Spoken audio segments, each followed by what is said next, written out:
Our project focuses on the transition from using fossil fuels to harvest energy to using cleaner, more renewable sources. Pennsylvania is a key state for fracking, which is a process where chemicals are pumped into the ground, causing a pressure which releases natural resources. Fracking is an incredibly risky practice, wherein any small mistake, like a spill, could cause runoff of dangerous chemicals into groundwater and then into drinking water, thus leading to health and environmental damage. So, how can we reduce the amount of energy that we conventionally gather from dangerous practices, like fracking? How can we get energy both safely and reliably to the people of Pennsylvania?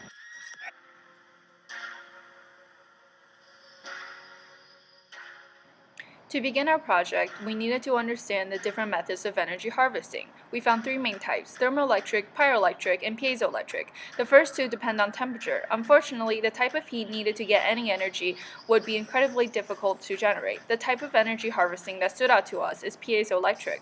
Piezoelectrics takes a stress or strain on a film or crystal, and the molecules of the material are reconfigured to produce a dipole. When the material is returned to its original configuration, a current is produced.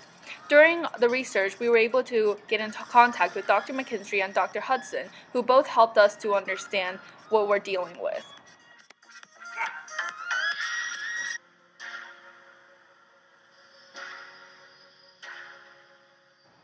We came up with different ways to implement the research we found.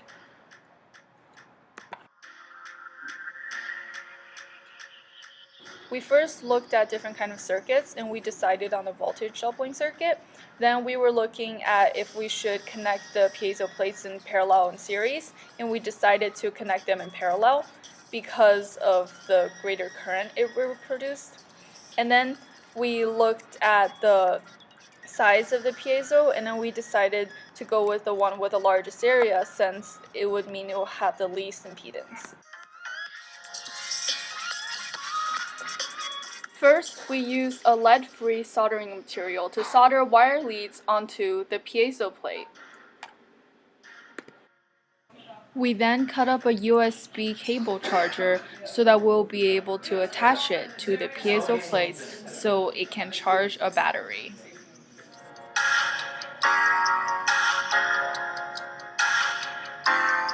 We then built our first circuit. Finally, we put everything together and placed the piezo plates in a shoe and the battery near the ankle.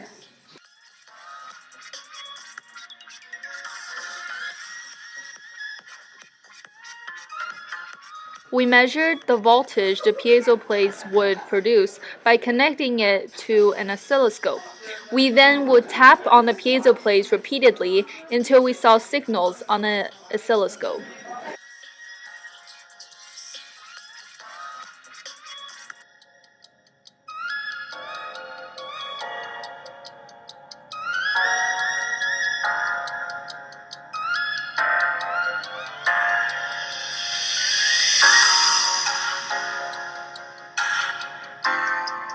Since the voltage doubling circuit did not work, we switched over to a rectifying circuit.